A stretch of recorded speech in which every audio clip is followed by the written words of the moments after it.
ওকে, হয়ে গেছে তোদের হাগি আর কিসি। ছোটবেলা থেকে একসাথেও থাকবি আর ঝগড়াও করবি, পারিস? দেখ ভাই, আমাদের ভালোবাসা দেখে না ঘন্টা বেজে উঠলো। এটা তোর ভালোবাসার ঘন্টা নয়, এখানে এক জ্যোতিষী আছেন, ভবিষ্যৎ বলেন আর ঘন্টা বাজান, উনিই বাজাচ্ছেন ঘন্টা। ও ভবিষ্যৎবাণী, সো ইন্টারেস্টিং। চল জিজ্ঞেস করে আসি। আমি যাচ্ছি না ওখানে। আমার ওই রাস্তার ধারে বসা জ্যোতিষীদের উপর একদম ভরসা নেই। আরে বাবা, আমি জানি তোদের ইন্টারেস্ট নেই, ভরসা নেই, but let's have some fun না? চল মজা করে আসি। আরে চল না, আরে এত না ভেবে আয় তো। আরে চল চল চল। আমি একটু দেখিনি।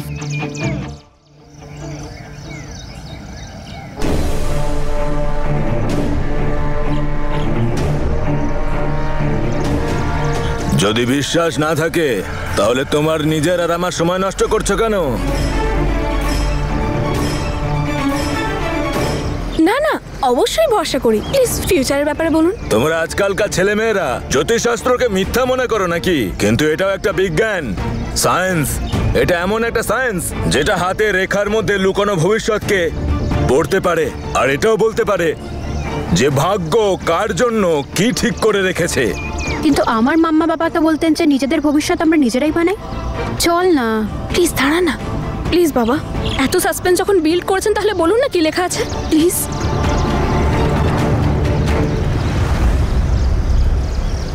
তোমার মন খুবই চঞ্চল মা, তোমার মনকে শান্ত করতে হবে। সত্যিকারের ভালোবাসা এত সহজে তুমি পাবে না, অনেক বাধা বিপত্তি আসবে।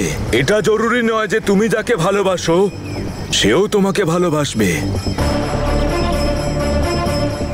তোমার কেউ নিজের কোনো আত্মীয় তোমার ভালোবাসায় বাধা সৃষ্টি করবে যে কোনোদিনও ভালোবাসা পেতে দেবে না।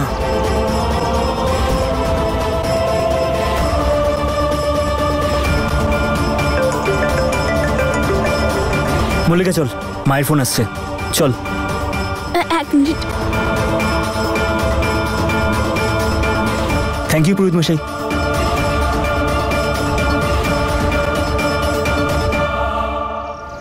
শুরু করলি বেকার টেনশন করা। আরে ভাই প্লিজ দয়া করে ওই লোকটার কথা এবার মাথা থেকে বের কর তুই। আরে এখন কি ও ডিসাইড করে দেবে যে তুই কোনো পার্টনার পাবি কি পাবি না? আমি বলছি পাবি, আর আমি সম্পূর্ণ বিশ্বাস করি যে যাকে তুই পছন্দ করবি সে তো নিশ্চয়ই হবে, তাই না? সত্যি তো? হ্যাঁ সত্যি। তারপর তোর মনেও ঘন্টা বাজবে। আয় চল।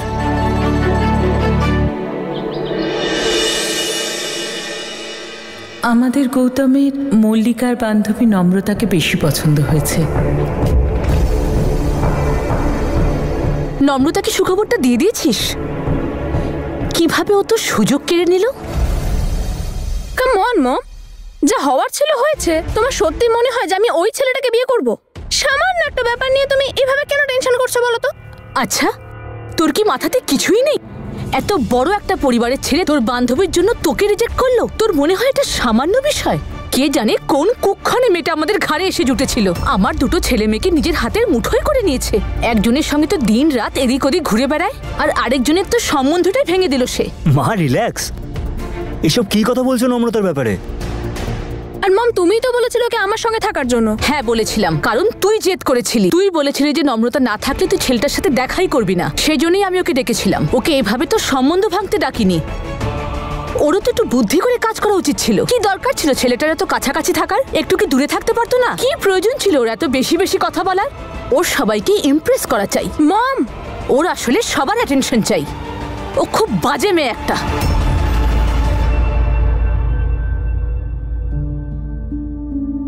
মাম্মা বাবা, এটা কি সত্যি যে বিয়ে তাড়াতাড়ি হয়ে যাওয়া উচিত? তুমিও কি মল্লিকার মায়ের মতো বিয়ে নিয়ে এইভাবেই তাড়াহুড়ো করতে?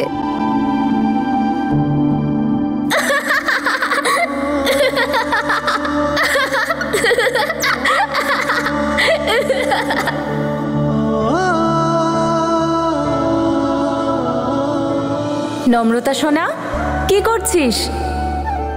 মামা বাবা, আজ আমার ডলের বিয়ে, তোমরা আমায় কখনো বিয়ের কথা বলবে না। মা একদম বলবো, কিন্তু যতক্ষণ না তুই চাইবি ততক্ষণ বলবো না। নম্রতা সোনা, কি করছিস? মামা বাবা, আজ আমার ডলের বিয়ে, তোমরা আমায় কখনো বিয়ের কথা বলবে না। মা একদম বলবো, কিন্তু যতক্ষণ না তুই চাইবি ততক্ষণ বলবো না। দেখা যাবে যে তোর পড়াশোনা শেষ হওয়ার আগেই আমি যদি তোর বিয়ের ব্যাপারে কথা বলি, তোর মা তো মেরে মেরে আমাকে আলুর দম বানিয়ে দেবে। অফকোর্স প্রফেসরের মেয়েও আগে পড়াশোনা করবে তারপর বিয়ে করবে, রাইট? গুড। এমনিতেও আমি বিয়ে করতে চাই না, বয়সটা পচা হয় সবসময় ঝগড়া করে। আরে আরে মা, এটা তো খুব ভালো কথা, তাই না? আমি আর তোর মাও তো সবসময় ঝগড়া করতাম। আর তারপর একে অপরকে ভালোও তো বেসেছি। যখন তুই তোর মিস্টার রাইটকে পাবি না, তখন তুই রিয়েলাইজ করবি যে ঝগড়ার মধ্যেও ভালোবাসা থাকে। আর তুই বুঝতেও পারবি না কবে তোর সাথে ঝগড়া করতে করতে তোর হয়ে ঝগড়া করতে শুরু করবে সে, দেখিস। মা প্লিজ, আমি কিন্তু নম্রতার ব্যাপারে আর কোনো কথা শুনবো না। আমি জানি তুমি আপসেট আছো, কিন্তু এতে নম্রতার কি দোষ? ও তো ছেলেটার সাথে দেখাও করতে চায়নি, কি তাই তো? ওই ওকে কনভিন্স করেছে, রেডি করেছে ওকে। আর ভেবে দেখো, তুমি ওকেই ব্লেম করছো। এটা তো ভুল, তাই না মা? ওকে আমরা ছোটবেলা থেকে চিনি। তুমি ওর কত প্রশংসা করো, সবসময় এক্সাম্পল দিতে থাকো যে নম্রতার মতো হয়ে দেখা, ওর মতো হ। কি এরকম ঘটে গেল যার জন্য তুমি ওর ব্যাপারে এরকম ভাবছো? বড় দিদা বলেন, যখন ছেলের বাড়ি থেকে কোনো মেয়েকে দেখতে আসে, তখনও সমবয়সী বোন বা বান্ধবীদের ছেলের বাড়ির লোকের সামনে যাওয়া উচিত নয়। মা, আমি জানি তুমি চিন্তা করছো, কিন্তু তুমি এটাও তো জানো আমি ওকে কতটা ভালোবাসি। ও আমাদের ফ্যামিলিরই একজন। যতটা ইম্পর্টেন্ট তোমরা আমার কাছে, ঠিক ততটাই ও। প্লিজ। আই উইশ আমাদের নম্রতা যাকে বিয়ে করবে না, তার কাছে ও যেন ইম্পর্টেন্ট হয়। ওর যেন খুব খেয়াল রাখে, ওকে যেন খুব ভালোবাসে, ওকে যেন রেসপেক্ট করে সবসময়। আর ওকে ততটাই ভালোবাসবে যতটা আমি তোমাকে ভালোবাসি, তাই না খেপি? হ্যাঁ মিস্টার অসভ্য, জানো মাঝে মাঝে আমি স্বপ্ন দেখি যে আমার নম্রতা বউ সেজেছে, আমি ওকে নিজের হাতে সাজিয়ে দিচ্ছি। আর জানো, বউয়ের সাজে ওকে একদম প্রিন্সেসের মতো দেখতে লাগে। তনু, তুমি না এই ব্যাপারে আর তুমি এই ব্যাপারে কথা বলো না তো। আমার তো এটা ভেবে এখনই কান্না পাচ্ছে যে আমার নম্রতা আমাকে ছেড়ে চলে যাবে। ও হো হো হো, মুখটা দেখি আমি না তোমায় খুব ভালো করে চিনি। যেই তুমি জানতে পারবে যে আমাদের নম্রতা কাউকে পছন্দ করেছে, তখন দেখো সবার আগে সম্বন্ধ নিয়ে তুমিই যাবে। আর ভুল করেও যদি আমি কিছু বলে ফেলি, তখন সবচেয়ে বেশি বকাও আমিই খাবো, তাই না? এটা তো একদম ঠিক। যেদিন আমাদের নম্রতা তার মিস্টার পারফেক্টকে খুঁজে পাবে না, আমি তো একদম চিন্তামুক্ত হয়ে যাব। শুধু ওদের আশীর্বাদ করব যাতে ওরা সবসময় আনন্দে থাকে, সুখে থাকে। হ্যাঁ বীর, আমাদের কাছে নম্রতার খুশির থেকে বেশি আর কিচ্ছু নেই। ব্যাস, আমি শুধু এটুকুই চাই যে ও যেন এমন কাউকে বাছে যে ওর জন্য ঠিক। আর আমাদের আশীর্বাদ তো আছেই ওর সাথে সব সময়।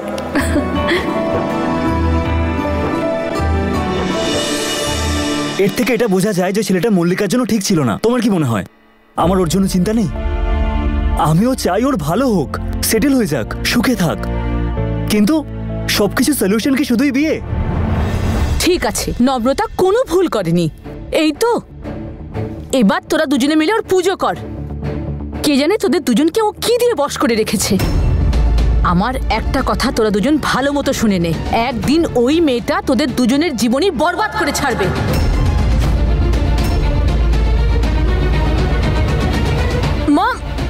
মম না মাঝে মাঝে কি যে করে আমি বুঝি না। দাঁড়া আসছি। মল্লিকা, না কিন্তু আমি বলছি তো, আমার কথা শোন। মাকে একটু একা ছাড়, সব ঠিক হয়ে যাবে। তুই যা নিজের রুমে যা, বিশ্বাস করিস তোমাকে, যা। আর যা কিছু হয়েছে তা ঠিক হয়নি। জানি না এরকম মিসআন্ডারস্ট্যান্ডিং কি করে এলো মায়ের মনে নম্রতার ব্যাপারে, কিন্তু যাই হোক, আমি ঠিক করে দেবো। আমি আমার মিস্টার রাইটকে পেয়ে গেছি মাম্মা। ঈশান, ওই যার সাথে আমি সবসময় লড়াই করতাম, যাকে নিয়ে সবসময় আমি তোমার কাছে কমপ্লেন করতাম। আমি বুঝতেই পারলাম না কি কখন এই লড়াই ভালোবাসায় বদলে গেল।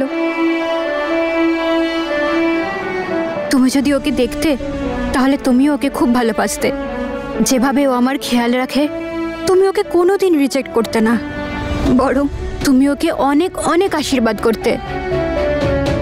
তোমার নাম্বার 1 ডটারের নাম্বার 1 লাইফ পার্টনার।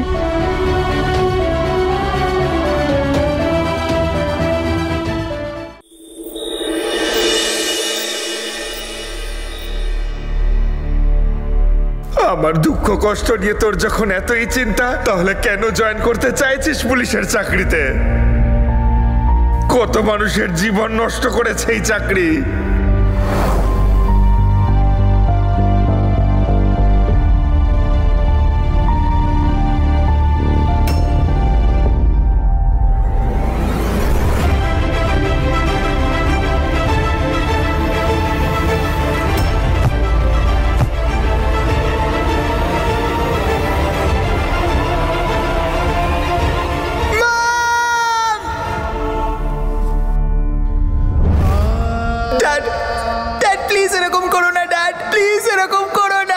আমি বাঁচতে চাই না।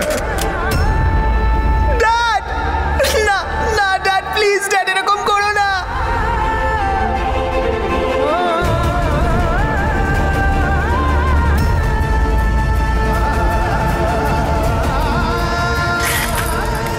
কি করছো তুমি? বাবা!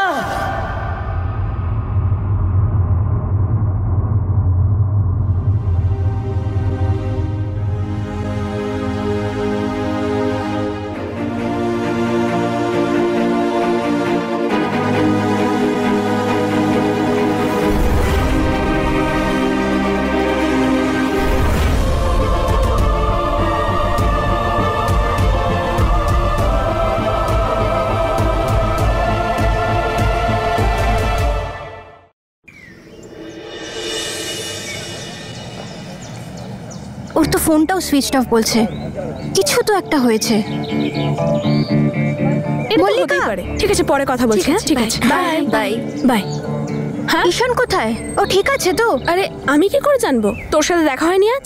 না রে, সকাল থেকে ফোন করছি, ফোনই তুলছে না ও। আর এখন ওর ফোনও সুইচ অফ বলছে। ও তো এরকম করে না। কিছু হয়েছে নাকি? আমার একটা কথা তোরা দুজন ভালো মতো শুনে নে, একদিন ওই মেয়েটা তোদের দুজনের জীবনই বরবাদ করে ছাড়বে। এমনিতে না মম বলছিল যে দাদা কাল রাত থেকেই খুব টেন্স ছিল, বাড়ি থেকেও তাড়াতাড়ি বেরিয়ে গেছিল, কিছু খেয়েও যায়নি, একাডেমি গেছে হয়তো, আর কোথায় বা যাবে? না, একাডেমি তো আজ বন্ধ। ওর আবার সেই খারাপ স্বপ্নটা। স্বপ্ন? কোন স্বপ্ন? কিছু না। আরে তুই কোথায় যাচ্ছিস এখন? অদ্ভুত তো, এদের দুজনের ব্যাপার স্যাপার আমি কিচ্ছু বুঝতে পারি না। দেখে তো মনে হয় এদের মন ওয়াইফাই দিয়ে কানেক্টেড। আমি জানি এখন ঈশানের আমাকে খুব দরকার। এখন আমার ওর কাছে থাকা উচিত।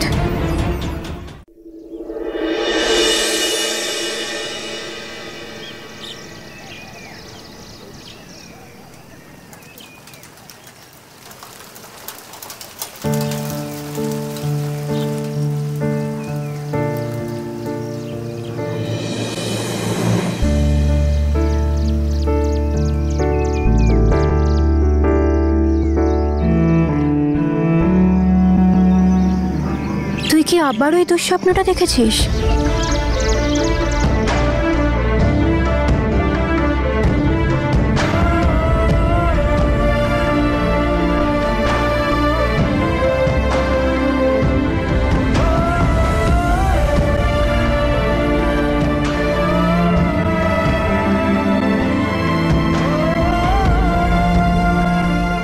জিজ্ঞেস করবো না,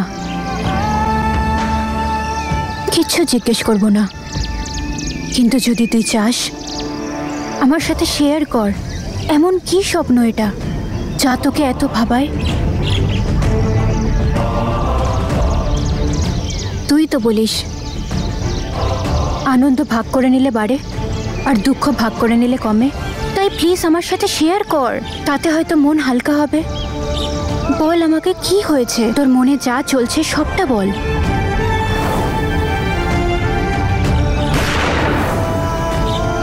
বলতে পারবো না। আমি জানি এমনিতেও তোর জীবনে অনেক প্রবলেম আছে, অনেক কষ্ট আছে, সেটা আমি বাড়াতে চাই না। আমি জানি তুই হাসিস শুধুমাত্র নিজের চোখের জলটা লুকানোর জন্য। তোর মা বাবা চলে যাওয়ার কষ্টটা এখনো তোকে ভেতর থেকে খুব কাঁদায়। তুই জানিস আজ পর্যন্ত তোর কষ্টটা আমি ভাগ করে কেন নিইনি?